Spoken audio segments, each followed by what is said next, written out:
Hey guys, itong si mami ko. Sabi niya maglaro daw kami. Inaalok ba naman itong laruan?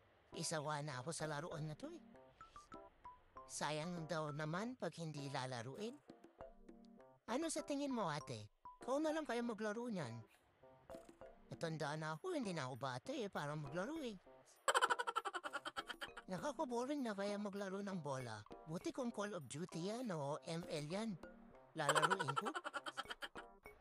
At saka wala namang basketball ring dito. Paano ako magbabasketball niyan, mami? Ring light naman meron dito sa bahay.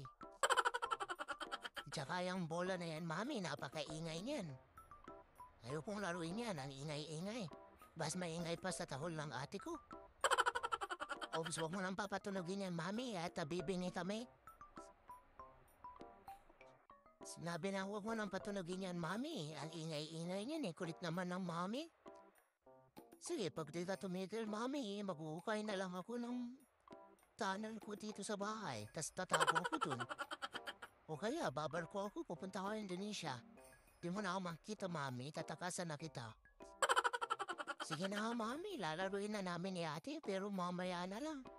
Pag tapos mo kaming pakainin, syempre kailangan busog muna kami bago kami maglaro. Nakagutom kasi mami pag maglalaro ng bola eh.